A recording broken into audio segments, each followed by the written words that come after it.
From the station working for you, this is WRTV News at 6, streaming now. Now at 6 days after a mass shooting on the northeast side, a local teenager is officially charged with the crimes. The new details emerging tonight. Educate residents to stand up for themselves, to empower them with the tools and equipment so they can know their own rights. Families across central Indiana in jeopardy of losing the roof over their heads, but one group is trying to get the word out that it does not have to be that way. What they need you to know. Many Hoosiers need help feeding their families as job losses have mounted since the start of the pandemic. The local soup kitchen that's ready to serve. The disruptions have caused significant learning loss that could haunt a child's progress going forward. What two organizations are doing to help make sure students don't fall behind as they continue e-learning during this pandemic. Thanks for watching WRTV News at 6 on this Thursday evening. I'm Amanda Starantino. And I'm Mark Mullins. Good to have you here with us. First tonight, brand new details emerging after a mass shooting on Sunday left 6 people dead on Indianapolis's northeast side. Today, the Marion County Prosecutor's Office formally charged 17-year-old Raymond Childs III with 6 counts of murder, 1 count of attempted murder, and carrying a handgun without a license. That's all in relation to the murders on Adams Street on the city's northeast side. Raymond Childs III is accused of killing 4 members of his own family. They are 42-year-old Kezzie Childs, 42-year-old Raymond Childs Jr., 18-year-old Elijah Childs, and 13-year-old Rita Childs. Childs III is also charged with the murder of 2 other people who aren't members of his immediate family. His brother's girlfriend, 19-year-old Kiara Hawkins, who was 9 months pregnant with a baby boy. The unborn child also died. Childs III is also accused of shooting a 15-year-old family member who survived and was able to give his account of what happened to IMPD. Probable cause documents reveal that the 15-year-old survivor told police that Childs III had gotten into an argument with his father because he had left home without permission and was told that he would be in trouble later. Detectives believe 2 guns were used in the shooting. Marion County Prosecutor Ryan Mears says their initial investigation indicates that both guns used in the shooting were owned by the family. I've got 2 young kids myself, and when you think about the fact that that family was preparing for the birth of a child, that was probably going to be the best day in Miss Hawkins' life, and something that she'd been looking forward to, and something that her entire family had been preparing for, and that's taken away from it. Not only is it taken away, but you're also dealing with the loss of everybody else's life. I mean, it's just, it's horrible. Although Childs III is still considered a juvenile at the age of 17, Indiana law states that anyone 16 or 17 years old must still be filed in adult court. But because he is 17, he is not eligible for the death penalty. However, Mears says Childs III can be charged with life without parole. And today, IMPD Chief Randall Taylor released a statement. Here's a portion of it. He says, quote, "Today's charging announcement is our welcome news as our community continues to grapple with this shocking crime. I am grateful to Prosecutor Mears and his staff, Detective Winter, and all of IMPD officers and criminal justice partners who continue to work diligently to bring justice in this case. But our focus should remain on remembering the lives of those taken from us too soon and doing everything we can to rally around the surviving victim as he must come to terms with this unimaginable loss. My prayers are with him in this continued recovery and with all of those who lost a family member, a loved one, a friend, or a neighbor on Sunday." And developing tonight, a police officer fired shots during a gunfight between 2 men at a northeast side intersection this afternoon, and that's according to IMPD. Investigators say an IMPD officer was near 30th and Shadeland Avenue around 1 this afternoon when 2 men allegedly got out of their cars and began shooting at each other. IMPD Deputy Chief Chris Bailey says the officer then returned fire. According to Bailey, the officer was not in a police uniform and in an unmarked police car. It is not clear at this time if either man fired shots at the officer. The officer's identity has not been released. One of the men involved in the gunfight is in critical but stable condition, and the other is stable. Detectives believe their injuries were connected to the shooting, but it's unknown if the officer shot either of the men. The officer was not hurt. And it's a cold evening around central Indiana, but that did not stop these people from going out and walking their dog in Lebanon this afternoon. The wind made the temperature feel even colder. Chief Meteorologist Kevin Gregory is here with what he's tracking for the rest of the night. Kevin. And we traded yesterday's snow for today's sunshine. And as you mentioned, it did stay on the cold side. We started in the single digits in Terre Haute. These are current temperatures, all in the 20s. Look at statewide temperatures poised to fall again into the lower teens by morning. As far as this evening, the clouds that we've had in spots off of Lake Michigan will fade away tonight. And areas that have more snow on the ground will end up colder in the morning. That's specifically south and west then of the metro area. You get down to about 12 at Sullivan, 13 in Spencer, 12 again in Bloomington. Tomorrow, lots of sunshine, a great way to end the work week. Temperatures will be in the 30s. As we start thinking about the weekend, a storm system will come from the southwest. We're great Friday. Here you see it start to wind up and will move our way. It will bring a variety of weather, accumulating snow, then rain, and then more accumulating snow. We'll go through each of those phases coming up. Right now, there are protections in place preventing people from being evicted from their homes if they lost jobs or income because of the pandemic. But as WRTV's Stephanie Wade shows us, not everyone knows about this. She follows a group along today as they work to educate the most vulnerable in our community at risk of losing their homes. Going door to door. This group of outreach workers on the Far East Side. Hello, how are you today? My name is Deja. I'm with the Ross Foundation, and we go into the community to see if anybody need any assistance or service with anything as far as housing, financial, employment, basic need, food and clothing. They're making sure people have what they need to survive and keep a roof over their head. A lot of organizations, they don't show up at your door with help for you. They don't show up at your door with a heart to care for you and to care for your family. And specifically educating people on their housing rights after many have lost jobs or income from COVID-19. And I would like to hand you your tenant rights. Okay. You can look over it. Pre-COVID, it was already so many systemic barriers and challenges and so many health disparities across the roof. Housing is health care. In Spanish. Spanish? Espanol? Is it Espanol? A lot of people just don't know what they don't know. So this is why we're here, to stand in that gap, to educate them, to help them through the process, not just to refer them, but to connect them. The Ross Foundation does this almost every day. They have 6 groups of people dispersed across Marion County, getting the word out to people and giving them resources that will keep them in their homes. Most people don't know that it's in place. One thing they often find is many people are unaware of the current CDC national moratorium on evictions, preventing people from being forced to leave if they're unable to pay rent.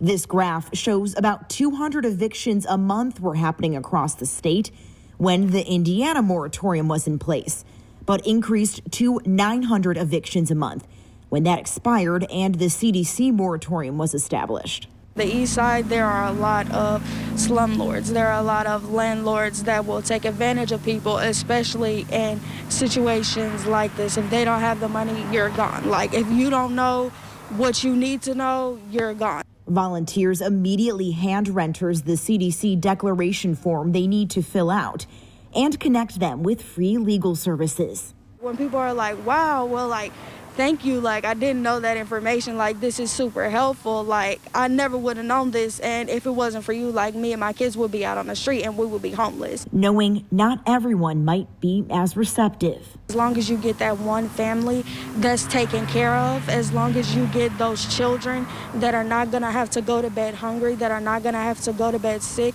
as long as you get that mother that's not going to have to go to bed crying and not knowing how she's going to, get everything together, that's enough for me. Stephanie Wade. All righty, I will do. All right, have a nice day. Thank you. WRTV.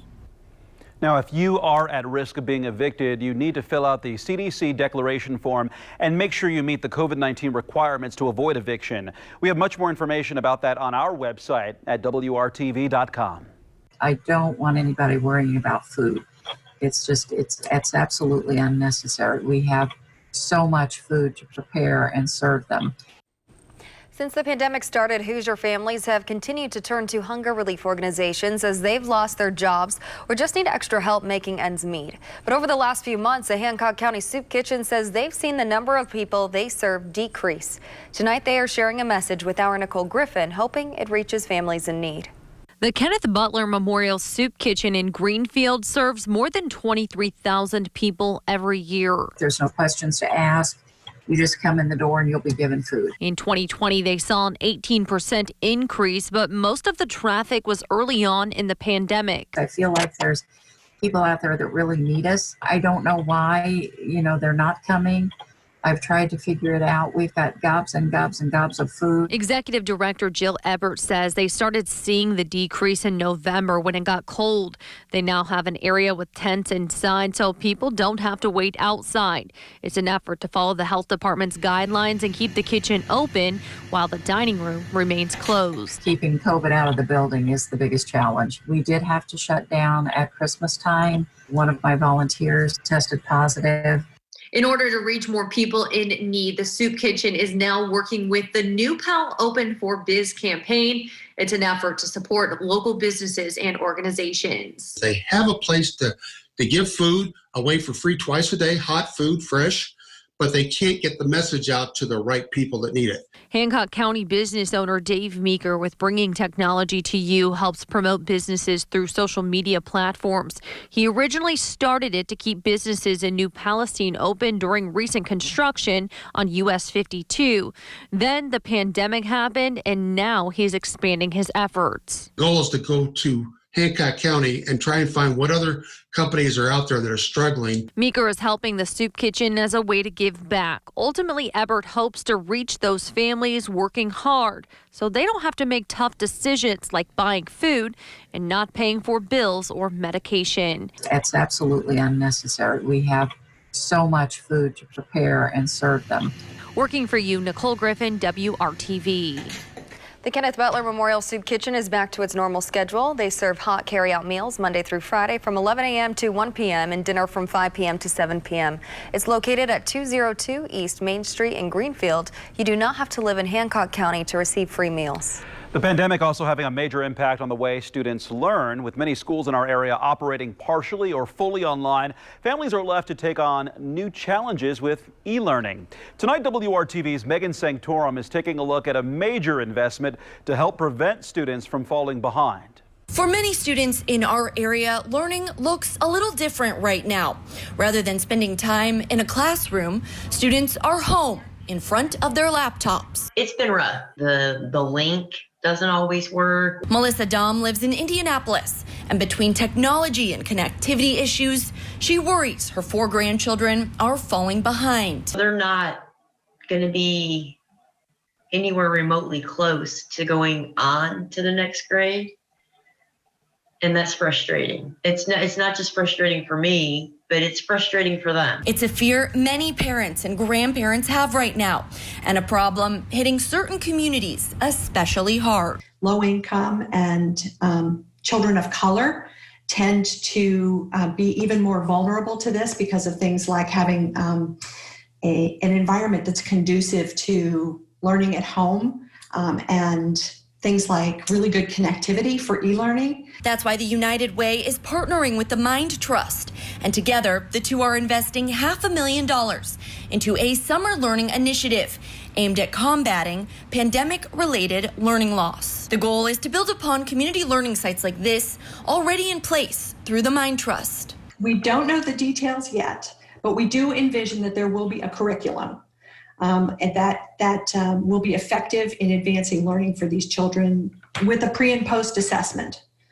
So we can measure the outcomes for those kids. This will complement work already happening in Indianapolis public schools and provide extra space and resources at no cost to families. This is what we need to get them caught back up, or at least somewhat caught back up before they go to the next grade. Working for you, Megan Sanctorum, WRTV. Well, leaders with the United Way and the Mind Trust say they are still looking for more community partners for the project, and it's still in the very early stages of planning. As soon as we learn more about how you can get your kids involved, we will pass along that information. The new warning tonight about scammers posing as the IRS, how they're trying to bait you into giving up your personal information. We're going to show you exactly what to look out for. And we've established tomorrow will be a beautiful day. It's the weekend where a storm system will move our way, has the potential to bring the most snow so far this winter. I'll tell you where that may happen coming up.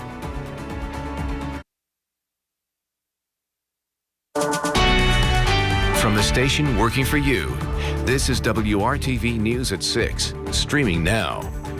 And welcome back to the news at 6. The Internal Revenue Service has a new warning out about scammers posing as the IRS, offering your second stimulus check. The Rebound is our initiative to help you get back on your feet during this pandemic. WRTV Investigates Kara Kenny explains how you can spot this scam and protect your hard-earned money. You might get a text message, an email, or a message on social media about your second stimulus payment.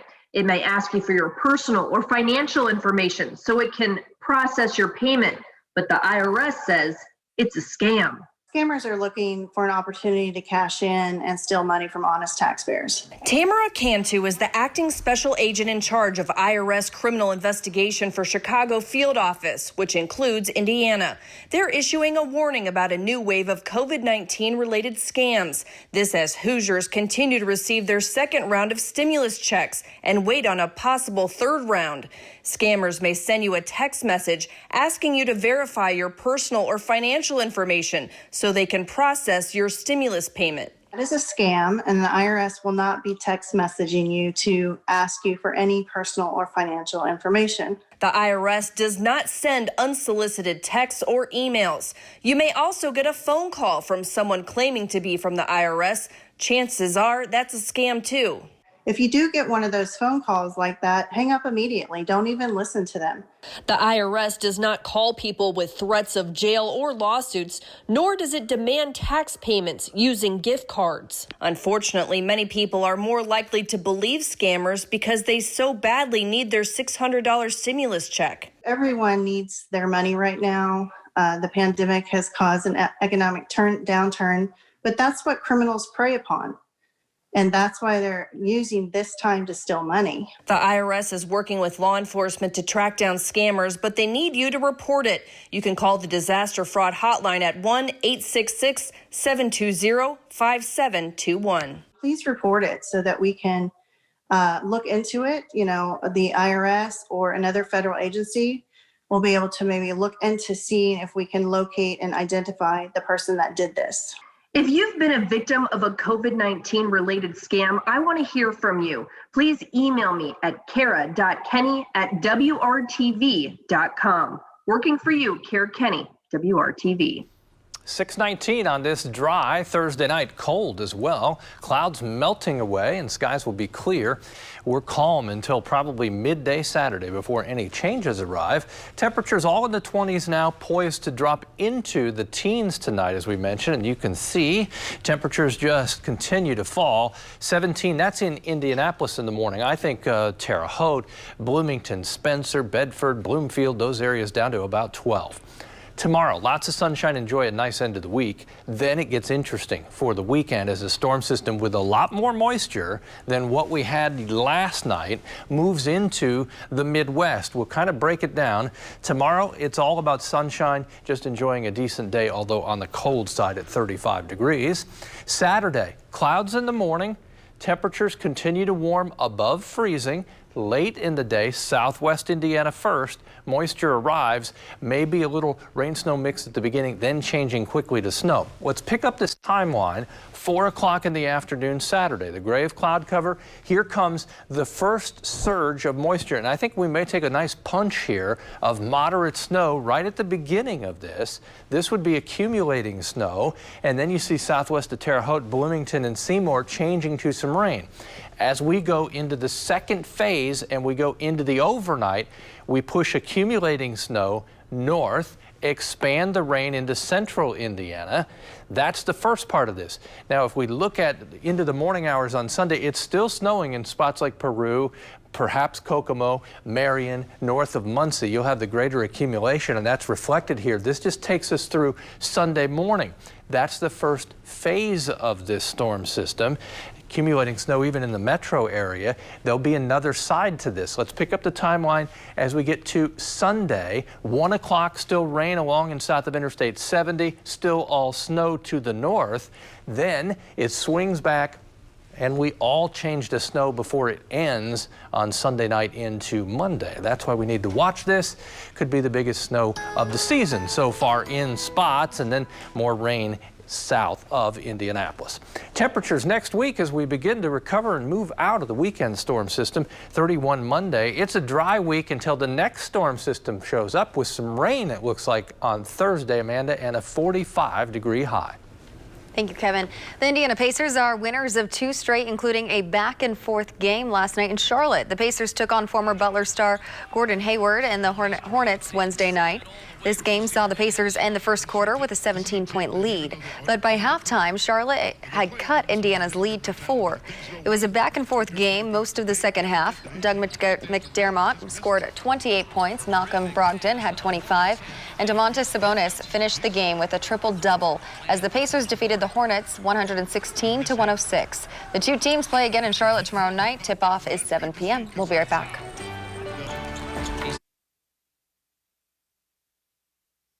A nice way to end the work week. Lots of sunshine tomorrow. We'll need it to warm up from temperatures in the teens. 35 tomorrow afternoon. Then it's about snow to rain, back to snow for the weekend.